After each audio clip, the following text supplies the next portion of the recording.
Hey y'all, this is TCA Gaming, and in this video we are going to discuss the article that CGC just put out about the disco print holographic cards that were discovered. Now, if you guys were around about 3 months ago, I did do a video analysis of these, and I did post some pictures on IG, and I actually got the opportunity to examine one of these in person, and it did not take very long to figure out these are quite likely counterfeit. But CGC just put an article out because the same person who had sold it to the client had sent me a card, had also submitted some cards to CGC. So let's take a look at that. So this is back in 2022, if you guys don't know what I'm talking about with the disco print. If you look at this Charizard right here, it's got this holographic pattern that's different. There's no Charmeleon in the stage 2 right there, and then there's other things that are missing, like the energy symbols on the card. And just overall, the card, it does match up to the artwork that we know of for base set. But at this time, people had speculated. We had seen sheets before now. They were like, these are pre-first edition. And I am almost positive that they are not pre-first edition. I believe they're a transition between first edition and Shadowless, like the Shadowless Unlimited. But I'm not too sure on that. I do have evidence for that, but we're not going to discuss that in this video. However, they were verified as legitimate by CGC. Now, I realize some of you don't hold a lot of stock to something like that because of all of the recent scandals. However, there were analyses that they did to compare the cards, and I also feel that these cards are legitimate. I have a sheet myself. I've actually had 2 sheets in my possession. I sold one a long time ago. Well, it was about 2021, a year before this come out, and I still have one of those sheets now. But I've been examining these things for a long time. The first ones that I am aware of that come out were discovered by Crazy Pokemon, and he had 10 or 11 of these sheets, and for the longest time we didn't see any more. Where is he now? I don't really know. But it goes through here, gives some history, talks about their analysis, how they deemed that the cards were real. But now, fast forward 2025, we have this. Counterfeit card alert, Disco Holo Test Print Charizard. So I'm going to read through this. This might be boring for some of you guys. Maybe you want to listen to it. But we're going to go over some of this, and hopefully we can see why they determined the cards were fake. And then we'll also look at why I thought the cards were fake. All right, so while examining a submission of Disco Holoprint test print Pokemon cards, the graders noticed several inconsistencies that revealed to be forgeries. So in 2022, they graded it. You can see right here. Here's the pristine. Wish I had won that one. I think this went through Sotheby's with the other. There was a lot of them that were Gem Mint 10. It didn't go for a lot of money because I think the 5.5 went for a significant amount, or maybe it was like an 8. It went for a significant amount, 6 figures through an auction house. But then it was like only 180,000 or something like that. That the whole set went through Sotheby's for, which, I mean, there's only a few people that are buying Pokemon cards from that auction house. A lot of people probably don't even know about it. Maybe they saw the highlights afterwards. And you can see right here, this right here, this one looks like the counterfeit example. You can probably spot a few differences right off, like the holo pattern. But let's see what this is. A genuine Disco Holo Print Charizard, graded pristine, and the counterfeit, example on the bottom. Just looking at it, you can see that right here. I mean, these holo dots, I mean, they're much bigger. They are not the same size. And there's going to be other issues that you run into. I didn't get a Charizard to analyze. I had a Gyarados, and I'm going to tell you guys what I found on the Gyarados, because I did post it online, and some of you found some stuff too. All right, as shown in the photos above, the fake card may appear to be well made at first with a holo pattern that closely resembles the genuine test print version. It also seems to have been produced using an offset printing press, like authentic cards. However, upon closer inspection, several details raise significant red flags regarding its authenticity. First, while the holographic pattern bears some resemblance to the genuine Disco pattern, it is not identical. The authentic Disco Holo Test Print cards, the Art Box Holo pattern measures approximately 63 pixels in width, while the counterfeit only stretches 46 pixels in width wide. This means that the pixels on the counterfeit card are around 30% larger than the genuine example. Additionally, the text placement on the fake differs significantly from the Shadowless and genuine Disco Holo test prints, which share a consistent layout in both text and artwork. So I think it's good that right here, they not only compared it to the Disco print that they had examined before, but they took a regular Shadowless card. So This way, you're comparing it to cards that everyone agrees is completely legitimate. A real shadowless card. This isn't some test print. I think that's what we need to be using to compare some of these test cards to in the beginning with. So the fact that they're comparing it to both what a disco they've graded in the past as well as to genuine cards, I think that's a plus. All right. By enlarging and examining the images above, you'll notice that when switching between the genuine Disco Holo Charizard and the genuine Shadows version, there's virtually no shift in the placement of artwork or text. The layout between the two cards remains consistent, aside from a few missing design elements that were likely omitted during the printing process. Conversely, when comparing the Shadowless example to the counterfeit card, there are large shifts in alignment through the card. Pay attention to the following discrepancies when analyzing the two. All right, so here's our list. 1, the evolution box in the top left-hand corner is a bit larger on the fake card. Yeah, I can see that. So when you go back and forth from here to there, really the only thing going back and forth from this genuine to that one, it just looks like the corners, where the corners were rounded because this was cut off of a sheet. But you can see that this is the text box that it's talking about. The size does look a little different, although if you want to examine that, you could overlay it. All right, Charizard's name on the top left of the card is a bit larger and taller than the fake. I can see that. It also looks a little bit bolder too. All of the text in the Pokemon Power and Attack section is too large and runs too far to the right on the counterfeit card. So if you look right here, here's the text for the attack. It's pretty much in line with the end of this bar. Now, look at this. It goes all the way. So it's too big. It runs too far to the side, looking like it actually lines up more with the picture there. So that's a difference. The box at the bottom of the fake card has a typo at the very end. Firest instead of fires. All right, so let's look down here. Where did it say? There it is. Forest Firest. So that's usually a dead giveaway for a counterfeit. They've got these typos, and there's usually some kind of translation thing, especially if it was printed outside of America. The card border, which should be a solid Pokemon yellow, is the wrong shade of yellow and not a solid color.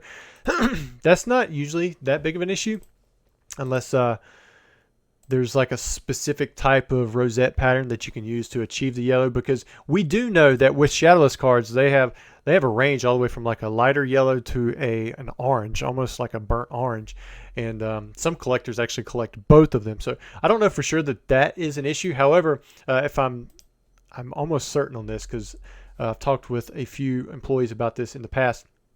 When you're looking at the printing, how the print process goes, I believe the border on the outside is stamped twice, or it's printed twice, at least the yellow border. All right, the card border, which, all right, we got that part. All right, so let's move down here to the Machamp. So here's the Machamp. This is a regular first edition card. This is not a disco print. And then this is one of the counterfeit ones, or ones that are allegedly counterfeit. So let's see if we can see some of the similar issues. Is the attack running off to the side? It doesn't look to be here, but I am seeing there's a circle down here using its, and it's got a capital I on this one. Okay, so Machamp was not printed alongside the standard base set holos. Instead, it was printed on a separate sheet and was only available through base set starter decks, never in booster packs. As such, the existence of disco holo versions of Machamp is highly questionable. So I believe even the Machamps that I have that are printed on the first edition sheets, like for the very first edition Shadowless sheet, it also has the first edition stamp. So this is a good observation. That it wouldn't be there, but it's not highly unlikely since there's other things missing as well. But you would think that it would be something that, because you see the energies are missing here, and there was obviously something, there's going to be some black for the printing plate, used for those fists. So that, to me, that could be possible. The card is missing a first edition stamp, which is on every other English base set Machamp. So that's what they were talking about right there. And so, well, I mistook the very first thing. So I thought they were talking about the first edition stamp, but that's what they're talking about here. Here they're saying that it shouldn't exist because they're not always printed, or they shouldn't be printed on the same sheet. But I have a sheet that has all 16 holos on it. It's got the theme deck non-holo, or the theme deck unlimited holos. Then it has the Machamp first edition, and then it has the rest of the holos. So I mean, this is something that is possible to be printed alongside the other holographic cards. I don't believe it's on the disco sheet that I have, though, so we don't have known examples of it being in a disco holo. All right, the fake card contains a typographical error in the flavor text. It uses its instead of its, so that's where we were just examining right here. It has a capital I versus the lowercase I on a real known card. All right, this card has the same issues with the border color, so we've already been over that. The front of the cards was enough to condemn these forgeries. However, they examined the back of the cards and inconsistencies as well. They did a good job overall faking, but it does not stand up to inspection. The back of the cards reveals significant issues. First, the color of the Pokemon logo appears more orange on the counterfeit than on the authentic examples. Additionally, the distinct black and yellow pattern inside the P in Pokemon, which is found on all genuine cards, is absent. So I'm not sure what black and yellow pattern they're talking about there. Maybe they're looking at the rosette pattern or something. You can see right here, this is quite different than this. This almost looks like dots versus like bullseyes. All right, the border is printed as a separate color layer on genuine cards and should not display rosette patterns, which are clearly visible on the fake. Yeah, so we could see the rosette patterns right there. Definitely there. Finally, the black areas of the counterfeit card lack the final black layer that gives authentic cards their sharp, well-defined lines. This lack of final black layer means the fake card looks blurry, and it did look a little bit blurry to me. And it looks like they also went through some other stuff. Check out the distinct differences in all 4 instances of the letter O in Pokemon in the images above. On the 2 genuine cards, each O contains a smiley face-like pattern, and that's completely absent on the other. Yeah, so you can see like there's a smiley face, smiley face, smiley face, smiley face. Same thing there. Oh yeah, it just looks like a crescent here. So this is missing a print layer. And then it looks like they also did some XRF analysis and go through the numbers. I don't really know what that means, other than it talks about like calcium and different things that are in there. But I'm sure that added to the fact that, you know, all of this other stuff was present. So when we go back to the card that I looked at, so I do appreciate the fact that they come out with this information and why they determined it was fake. I had similar discrepancies. So the card I was sent was this Gyarados right here.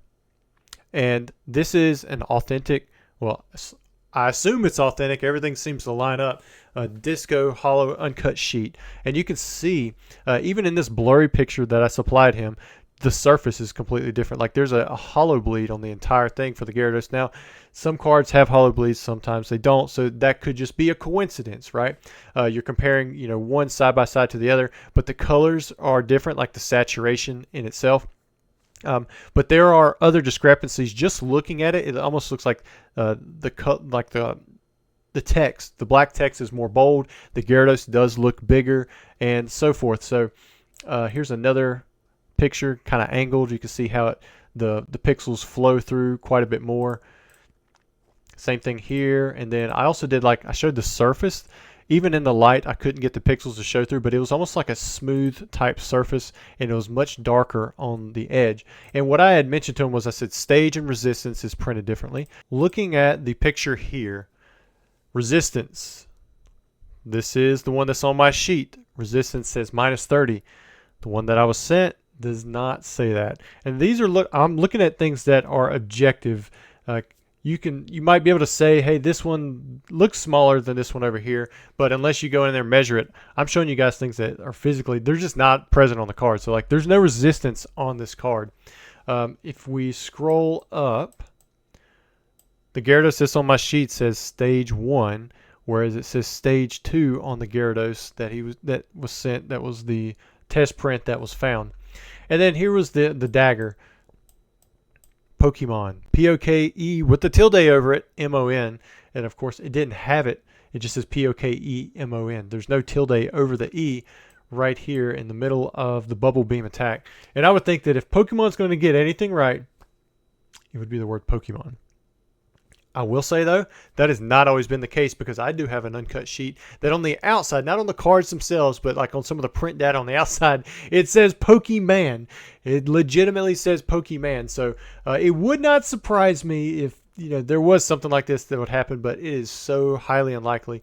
To me, I had informed the guy on Instagram that I was certain that the card was counterfeit, and everything didn't add up to me. So I believe he did file for a refund, so he was able to get that taken care of. But to me, it's great that this has finally come out, because that was back in May when I made that post, and I was talking with the guy, because this stuff has been out for a little bit now, and just seeing that CGC has come out with an official post talking about how they do not believe that these are real. They found them to be counterfeit, and they're not grading them. I think it's just good to have that knowledge out there.